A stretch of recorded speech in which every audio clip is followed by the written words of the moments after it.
కృష్ణ మధ్యదేశ్ మనం నాలుగో స్కందం 20వ చాప్టరు పృథు మహారాజు యజ్ఞస్థలంన విష్ణు ప్రత్యక్షమగుట అనే చాప్టర్ గురించి చర్చించుకున్నాము. ఈరోజు మళ్ళీ ఒకసారి చిన్నగా దాన్ని రివిజన్ చేసేసుకొని మళ్ళీ నెక్స్ట్ ముందు చాప్టర్కి వెళ్ళిపోదాము. పోతన భాగవతం కూడా చదివాము. మనకి ఈ చాప్టర్ని 4 భాగాలుగా విభజిస్తే మొత్తం 38 శ్లోకాలు ఉన్నాయి. అందులో 1 నుంచి 16 వచ్చేసి విష్ణువు పృథువుకు ఉపదేశించుట అనేది చూసాము. 17 నుంచి 22 వరకు పృథు మహారాజు ప్రభు యొక్క ప్రేమపూర్వక వ్యవహారం, వాళ్ళిద్దరి మధ్య జరిగిన సంభాషణ. 23 నుంచి 31 వరకు పృథు మహారాజు విష్ణుమూర్తిని ఎలా ప్రార్థించాడు. 32 నుంచి 38 వరకు విష్ణుమూర్తి పృథు మహారాజుకు తన ఆశీర్వాదాన్ని ఇచ్చిన తర్వాత ఆయన మళ్ళీ తిరిగి తన లోకానికి వెళ్ళిపోతాడు. ఆ సంఘటనలో ఎలా జరిగింది అనే విషయాన్ని చూసుకుందాం. ఇక్కడ ఫస్ట్ మనకి చాప్టర్ లో మైత్రేయుడు ఎవరికి చెప్తున్నాడు? ఇది ఎవరు చెప్తున్నారు? విదురునికి మాతాజీ, విదురునికి చెప్తున్నారు. జీవి చాగు జీవి చాగు విదురికి చెప్తున్నారు. ఆ విదురికి చెప్పేటప్పుడు చెప్తున్నాడు ఏం చేశాడు భగవంతుడు, ఆ యజ్ఞ స్థలానికి వచ్చాడు అని చెప్తున్నాడు. ఎప్పుడైతే 99 యజ్ఞాలు చేసి 100వ యజ్ఞం దగ్గర ఇంద్రుడు ఋతు మహారాజుకి ఇబ్బంది కలిగించాడు. అశ్వాన్ని ఎత్తుకొని వెళ్ళిపోతూ ఉన్నాడు. పదే పదే ఈయన తెస్తున్నాడు, ఆయన ఎత్తుకొని వెళ్ళిపోతున్నాడు. ఆయనను సంహరిద్దామని ఎప్పుడైతే పృథు మహారాజు చూస్తాడో అప్పుడు బ్రహ్మ వచ్చేస్తాడు. ముందు చాప్టర్లో వచ్చి దాన్ని ఆపుతాడు. నువ్వు చేసే పని, నువ్వు కార్యం దేని గురించి తలపెట్టావో నువ్వు దాని గురించి ఆలోచించు. నువ్వు 100 యజ్ఞాలు చేస్తున్నావు అనే ఇదితోటే ఇంద్రుడు నీకు అడ్డుగా వస్తున్నాడు. అంటే 100 యజ్ఞాలు ఎవరైతే చేస్తారో వాళ్ళు ఇంద్ర పదవికి అర్హులు కాబట్టి ఆయన పదవి కోసం ఇబ్బంది కలుగుతుంది కాబట్టి ఆయన నీ యజ్ఞాన్ని ఆపడానికి వస్తున్నాడు. కానీ నువ్వు ఈ యజ్ఞం దేనికోసం చేస్తున్నావు? ధర్మ సంస్థాపన కోసం కదా. మరి ఆ ధర్మమే లేనప్పుడు ఇంద్రుడు చేసి ఆ మాయాజాలం ఒక్కొక్కసారి ఋషులుగా ఇట్లా సన్యాసిలాగా వచ్చి యజ్ఞం భంగం చేస్తున్నాడు కదా. ప్రజలు త్రిగుణాలకు లోబడి ఉన్నారు కాబట్టి వాళ్ళు ఇంద్రుడు చేసే ఆ మాయా మోసాన్ని వాళ్ళు తీసుకుంటున్నారు. అలా తీసుకున్నట్లయితే నువ్వు ఇంకా యజ్ఞం చేయడానికి తెల్లపెడితే ఆయన ఇంకా చేస్తాడు. అప్పుడు అలా చేసినప్పుడు ప్రజలు ఇంకా అధర్మ పరులు అయిపోతారు, దాన్ని అనుసరిస్తున్నారు. కాబట్టి నువ్వు దీన్ని ఇక్కడికి ఆపేసేయి. నువ్వు 100 యజ్ఞాలు చేయకపోయినా 99 యజ్ఞాలు చేసినా కానీ నీకు 100 యజ్ఞాలు చేసిన ఫలితం అనేది వస్తుంది. ఎందుకంటే అసూయా పరులను, కోపిష్ఠులను వాళ్ళు ఎలా ఉంటారంటే వాళ్ళు దేనికోసమో ఆలోచించరు. వాళ్ళు ఏది చేయాలనుకున్నారో అదే చేస్తారు. కానీ ధర్మపరులు ఎలా ఆలోచిస్తారు? ధర్మానికి ఏ విధమైన చెడు కానీ కీడు కానీ తలపెడుతున్నారు అంటే దాన్ని అడ్డుకోవడానికి ప్రయత్నం చేస్తారు కదా. వాళ్ళు ఏమైతే నాకేంటిలే అని ఆలోచించారు. అలాగే అందుకని నువ్వు దీన్ని ఆపాలి అని చెప్తాడు. అప్పుడు పృథు మహారాజు ఒకేసారి మీరు పెద్దవాళ్ళు చెప్తున్నారు కాబట్టి ఓకే అంటాడు. అదే స్థలంలో అప్పుడే చూసాం, అందరూ వచ్చారు. ఎంత రంగరంగ వైభవంగా యజ్ఞం అనేది జరుగుతూ ఉంటది. అంటే ఇంద్రుడు 100 యజ్ఞాలు చేసినా జరగని ఆ వైభోగము ఎప్పుడైతే పృథు మహారాజు మొదట్లో స్టార్ట్ చేస్తాడో అప్పుడే అందరూ వచ్చేస్తారు. విష్ణు భగవానుడు వచ్చేస్తాడు, బ్రహ్మదేవుని తీసుకొస్తాడు, శివుణ్ణి తీసుకొస్తారు, ఋత్వికులు వస్తారు, దేవతలు వస్తారు, కిన్నరులు వస్తారు, గంధర్వులు వస్తారు. అక్కడ నాట్యాలు, భజనలు, కీర్తనలు, మృదంగాలు, జనాలందరూ వచ్చిపోయే వాళ్ళు. అసలు ఎంత అందంగా ఉందంటే అంత ఒక పండగ వాతావరణం ఉంది. అది చూసి కొంచెం జలసీ ఫీల్ అవుతున్నారు అన్నట్టుగా మనకు చూపించారు. కానీ ఆ చాప్టర్ మొత్తం విన్నప్పుడు మనం ఏమనుకుంటాం? తప్పు చేసింది ఇక్కడ ఎవరు మనకి తెలిసి ఎవరు తప్పు చేశారు? ఇప్పుడు మనం చూసిన దాన్ని విన్న దాన్ని బట్టి మనకి ఏమనిపిస్తుంది? ఇంద్రుడు. ఇంద్రుడు. సరే, బ్రహ్మ కూడా ఇంద్రుడికే సపోర్ట్ చేశాడు. కనీసం ఇప్పుడు విష్ణువు వస్తున్నాడు. మరి విష్ణు అన్న ఎవరికి సపోర్ట్ చేయాలనుకుంటాం మనం నార్మల్గా? పృథు మహారాజ్. పృథు మహారాజ్కి. కానీ ఇక్కడ పృథు మహారాజ్కి కూడా అట్లా జరగట్లేదు. చూడండి ఇక్కడ ఏం చెప్తున్నారు. 99 అశ్వమేధ యజ్ఞాలు చేసిన తర్వాత విష్ణు భగవానుడు సంతుష్టుడే అయిపోయాడు. ఆల్రెడీ ఆయన సంతుష్టుడయ్యే అక్కడ ఉన్నారు. కానీ ఇప్పుడు దగ్గరకు వచ్చి తనతో మాట్లాడుతున్నారు. ఎవరితోటి పృథు మహారాజు తోటి మాట్లాడుతున్నారు. ఏమని మాట్లాడుతున్నారంటే ఉమ్, స్వర్గరాజు అగు ఇంద్రుడు నీ 100వ యజ్ఞాన్ని భంగం చేశాడు, అయినప్పటికీ నువ్వు ఆయనను క్షమించు అని చెప్పేసి ఆయన ఇంద్రుడు చేయి పట్టుకొని వచ్చి ఆయన ముందు నిలబెడతారు. మామూలుగా అయితే ఏం చేయాలి? జనరల్ గా ఇంద్రుడిని అలా ఇంద్రుని శిక్ష లాక్కొని ఇవ్వాలి. ఇంద్రుని శిక్ష ఇవ్వాలి.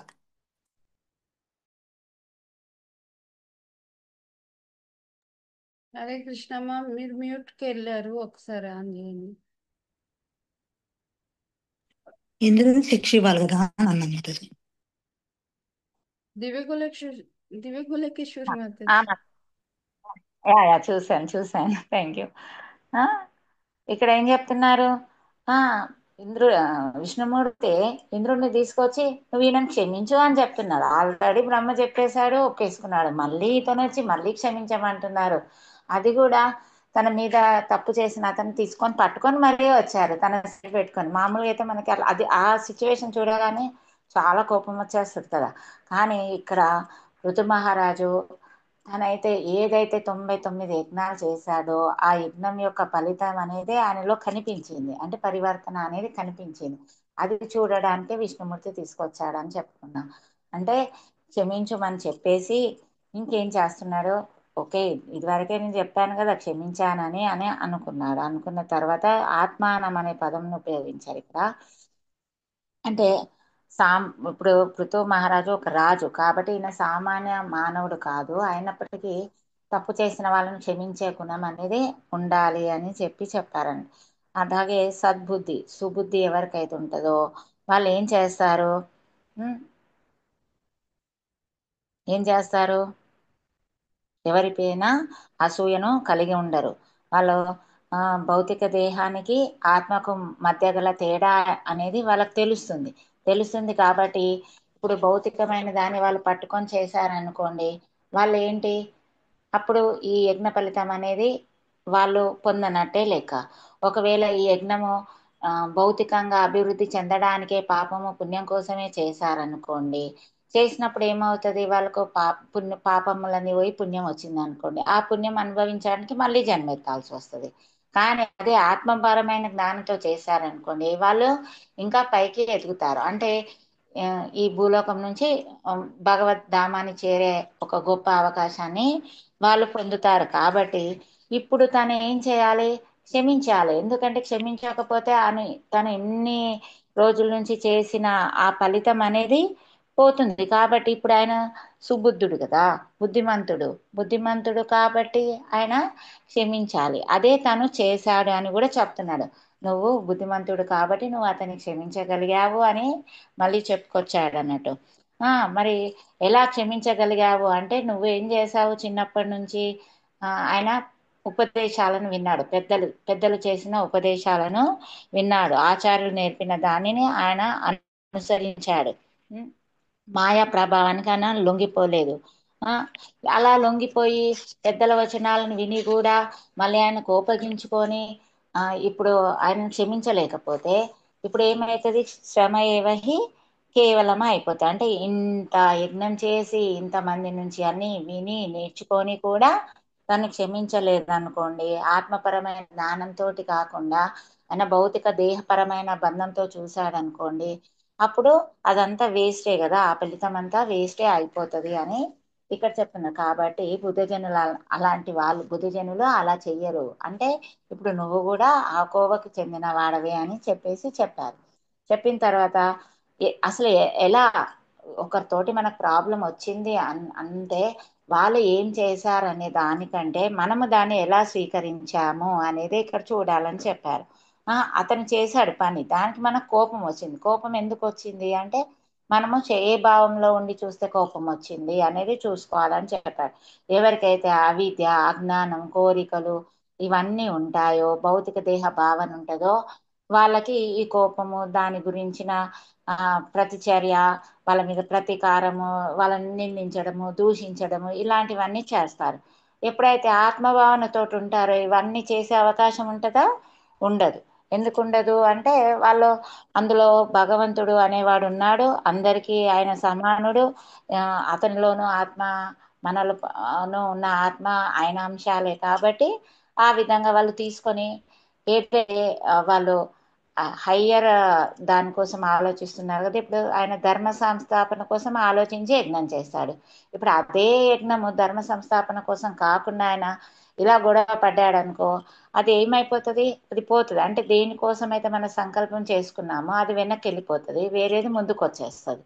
దానివల్ల ఫలితం అనేది ఉండదు. అలాంటి వాళ్ళను ఆ ఏమంటారు, కామ్యకర్మలు అంటారు, లేకపోతే అజ్ఞానులు అంటారు, లేకపోతే కోరికలు తీర్చుకోవడం కోసం చేశారంటారు. అంటే దేహ భావన అనేది ఉంటది అని చెప్తున్నారు. అందుకని ఈ మాయకు మీరు లోబడలేదు అని చెప్తున్నారు. ఏదైతే ఈ మాయ దేని నుంచి ఉంది, త్రిగుణాల నుంచి ఉంది. త్రిగుణాలు అంటే ఏంటివి, ఇంద్రియాలు, మనసు, బుద్ధి, అహంకారం. అంటే వీటిని మనం జయిస్తే మనము ఆత్మపరమైన జ్ఞానం అనేది మనకు లభిస్తుంది. కాబట్టి నువ్వు ఆ కోవకు చెంది ఉన్నావు అని చెప్పారు.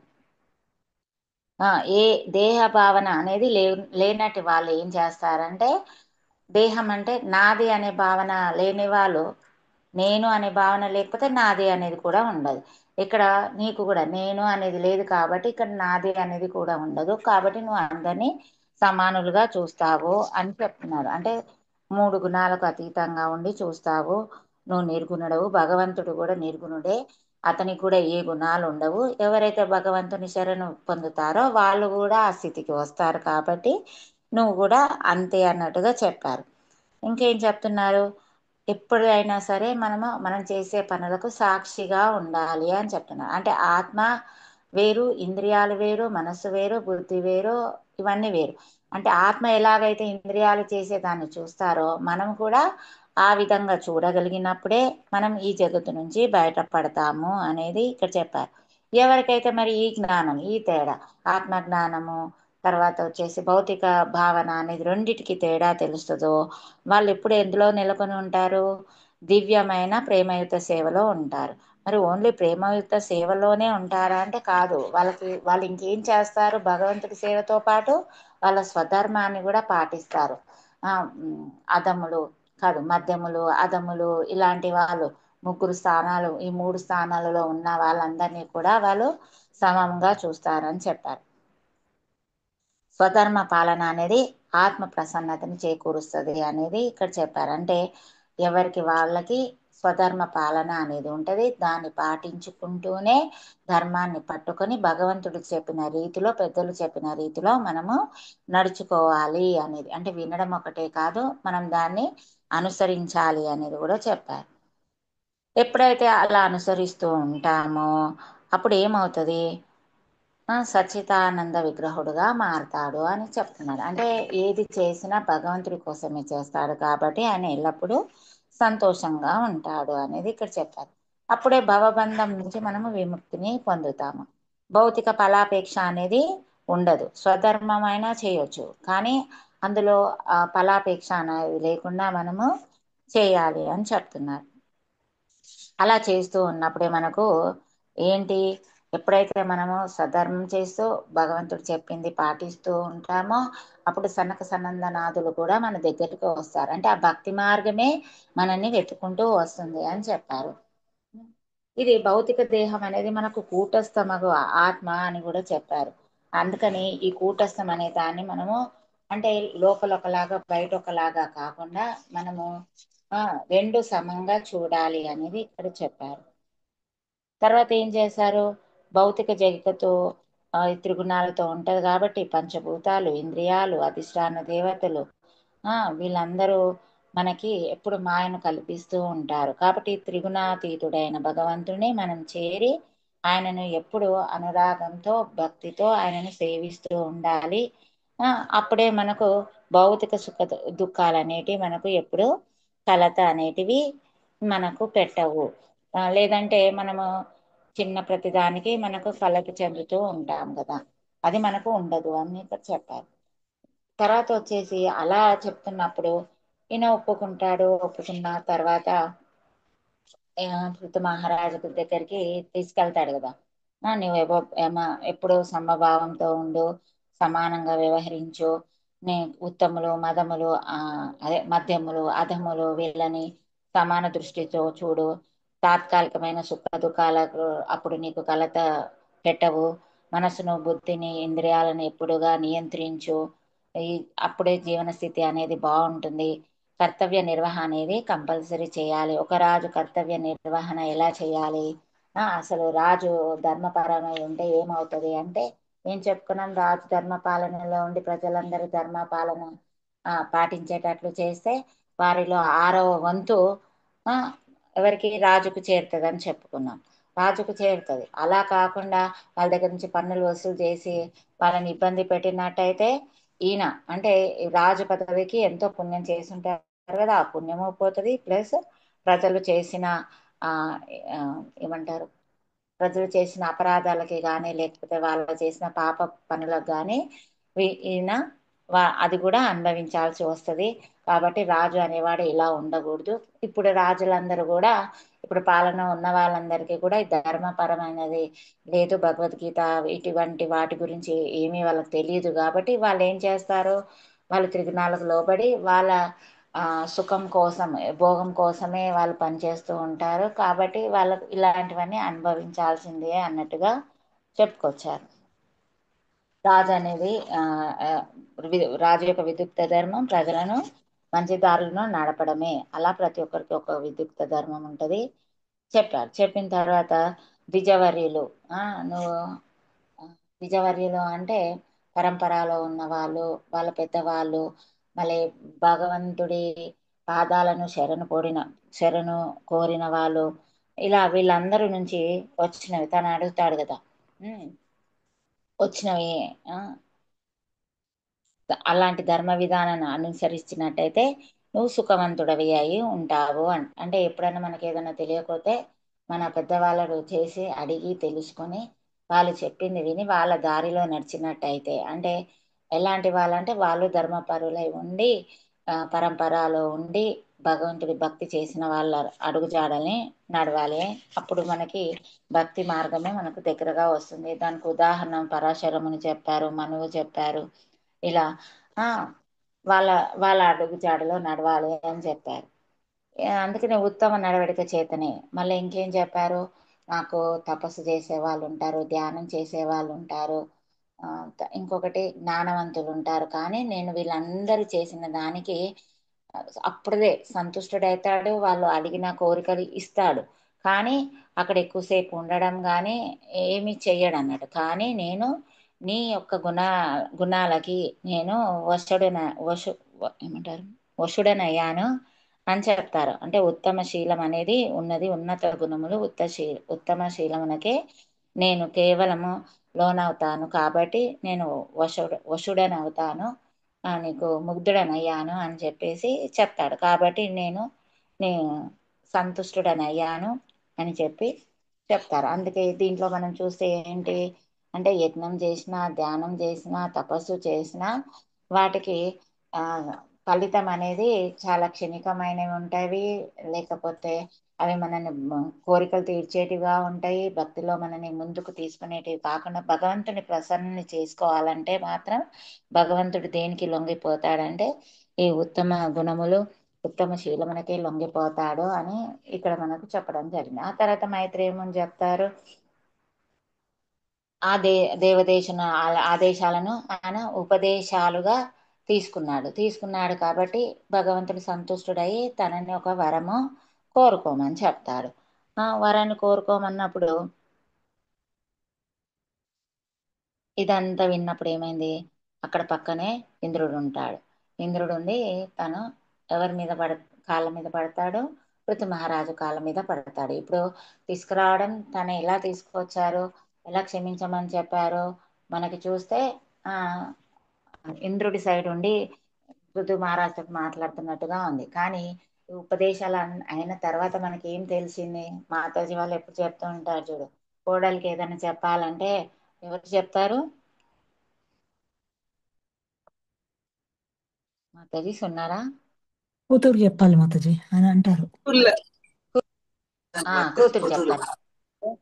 ఆ అంటే ఇప్పుడు ఇంద్రుడికి చెప్పిన ఆయన ఇంద్రుడు వినే స్టేజ్ లో లేరు. కోపము, ఈర్ష్య, అసూయతో ఆయన ఒక పదవి పోతుందేమనే భయంతో ఉన్నారు. కాబట్టి ఇప్పుడు ఆయనకు డైరెక్ట్ చెప్పకుండా గుణాల గురించి ఎవరి దగ్గర అయితే భగవంతుడు ప్రసన్నుడు అవుతాడు ఇలా ఇతనికి చెప్పేసరికి ఆటోమేటిక్ గా ఆయనకు తెలిసిపోతది కదా.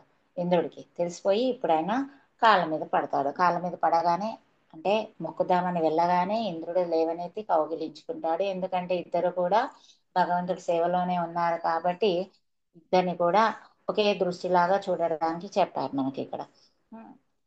ఆ ద్వేషం అనేది పూర్తిగా నశించింది. అంటే లోపల కూడా ద్వేషం లేదు ఇప్పుడు ఆయనకి అని ఇక్కడ క్లారిటీ వచ్చేసింది. ఇంకా ఫుల్ క్లారిటీ వచ్చేసి ఇప్పుడు మళ్ళీ కూడా ఏం చేస్తాడు భగవంతుడు, నువ్వు ఒక వరాన్ని కోరుకో నేను ఇస్తాను అని చెప్తాడు. నేను నీకు ముద్దుడని అయిపోయాను అని చెప్పేసి చెప్తాడు. అని చెప్పి ఆయన వెళ్ళలేక రథం దగ్గరికి వెళ్ళి అలా గరుడ రథం ఉంటది కదా, గరుడు కదా ఆయన రథం, ఆయన మీద ఒక చెయ్యి వేసి పైకి వెళ్తున్నట్టు ఎక్కలేక ఈయనను చూస్తూ ఉంటాడు. ఆయన పద్మరేకుల వంటి కన్నులతో ఎవరిని చూస్తూ ఉంటారు? పృథు మహారాజుని చూస్తూ ఉంటారు. పృథు మహారాజు కూడా ఆయనను అలాగే చూస్తూ ఉంటాడు.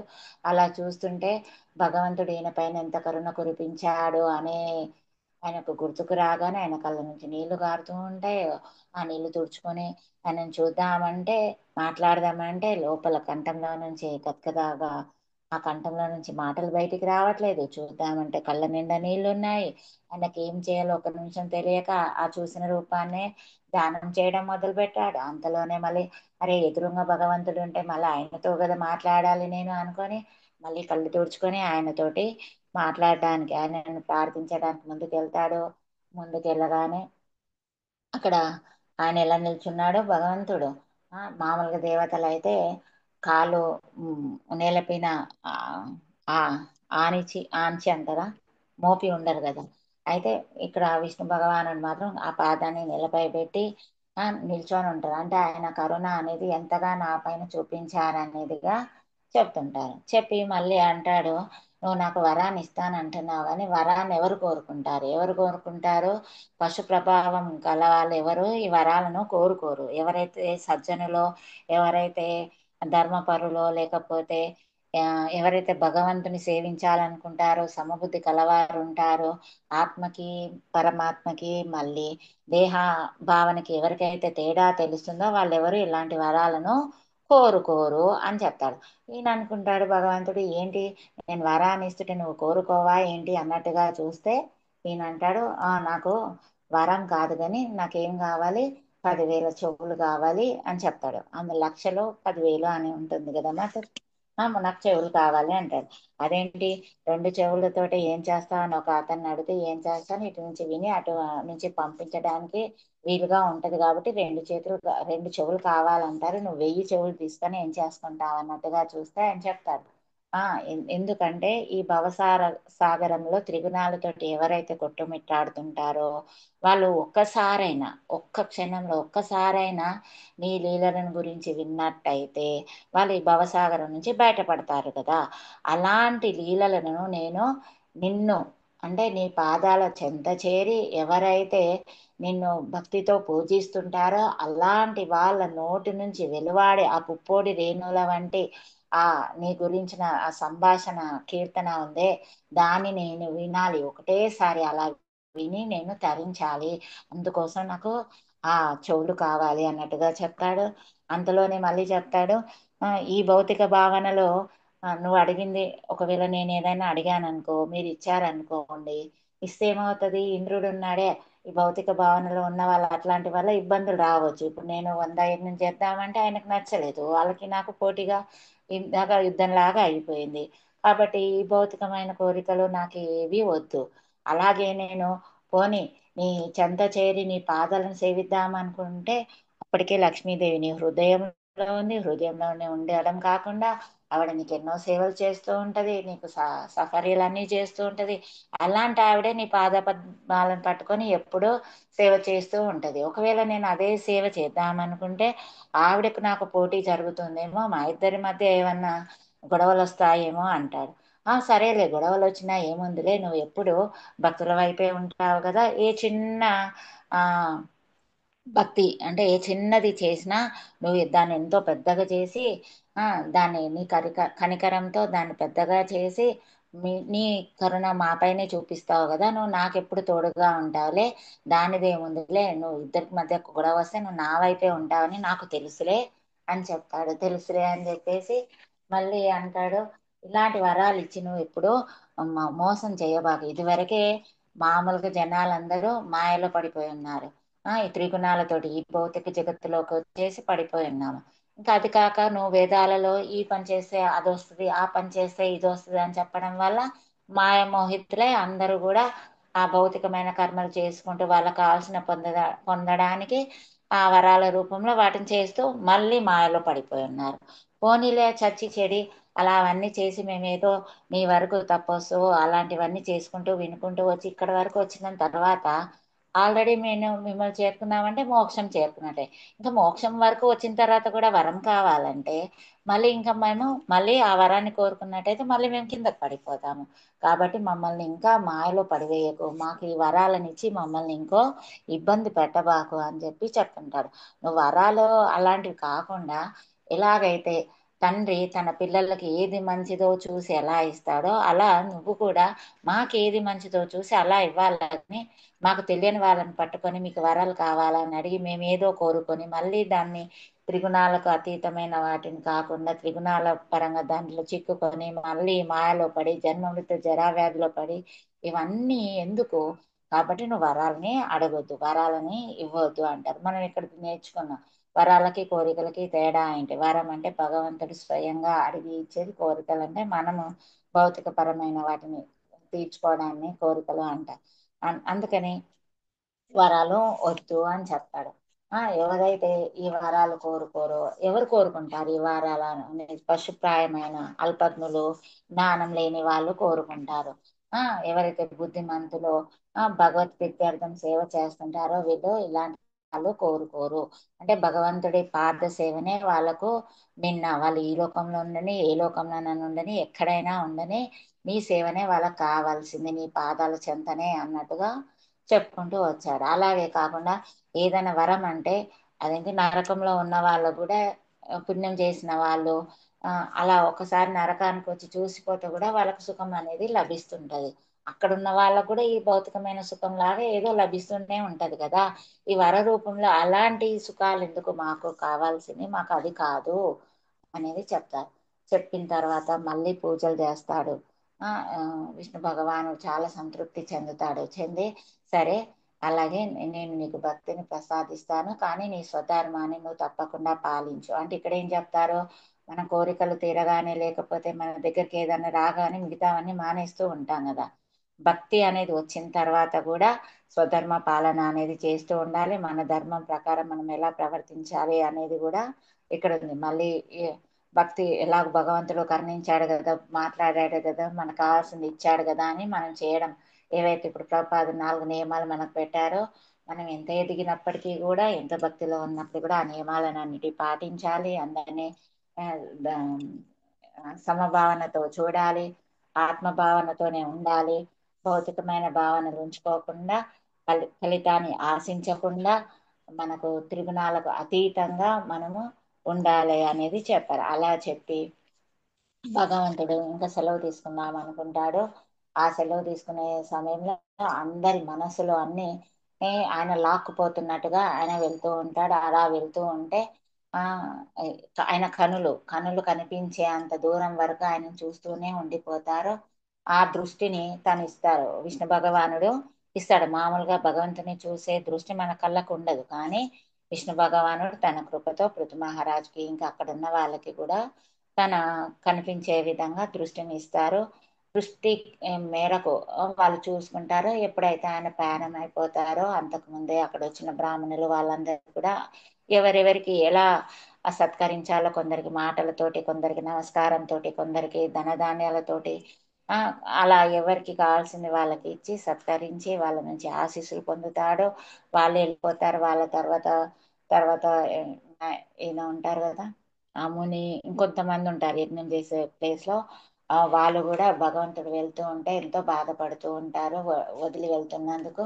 కానీ తప్పదు కదా, ఇంకా భగవంతుడు చెప్పిన ఆదేశాలను మనం పాటించాలి కాబట్టి అని చెప్పేసి ఇంకా అక్కడ ఉన్నవన్నీ చూసుకొని వాళ్ళు కూడా భగవంతుడికి నమస్కారం చేసుకొని పృథు మహారాజు కూడా తన కోటకు ప్రయాణమై వెళ్ళిపోతారు. ఇక్కడ వరకు మనం చర్చించుకున్నాం. ఈ విధంగా భగవంతుడి కృప అనేది పృథు మహారాజు పైన ఉన్నది. ఇది చాప్టర్ ద్వారా మనకు కూడా తెలియాల్సినవి చాలా విషయాలు. వరాలను కోరుకోకపోవడం అనేది, మనం ఏ స్టేజ్ లో ఎలా ఉండాలనేది, ఆ, కోపాన్ని ఎలా అధిగమించాలనేది, కోపం వస్తే మనం ఎలా ఉండాలి అనేది ఇక్కడ మనకు చూపించడం అనేది జరిగింది. ధర్మంతో సాక్షాత్ భగవత్ ప్రణీతం అన్నాము. ధర్మాన్ని కాపాడడం అనేది ఎంత కష్టమో అంత కష్టపడి మనం ధర్మాన్ని పట్టుకుంటే ధర్మం కూడా మనని రక్షిస్తుంది. ఒక చేతి కర్రలాగా అలాగా అని కూడా చెప్పుకున్నాము. అందుకే ధర్మం అనేది చాలా ఇంపార్టెంట్ మన లైఫ్ లో. దాన్ని ఎప్పుడు మనం పట్టుకొనే ఉండాలి. అలా పట్టుకొని ఉంటే భగవంతుడు భక్తి అన్నీ కూడా మన దగ్గరికి తనంత అవే వస్తూ ఉంటాయి అనేది ఇక్కడ చూస్తాం. హరే కృష్ణ మాతాజీ. ఇందులో మీకు ఏమన్నా డౌట్ కానీ సందేహం కానీ ఇంకేదైనా యాడ్ చేయాలన్నా, నేను ఏదైనా మర్చిపోయినా కొంచెం అటు ఇటుగా ఏదైనా చెప్పినా సరి చేయగలరు. హరే కృష్ణ.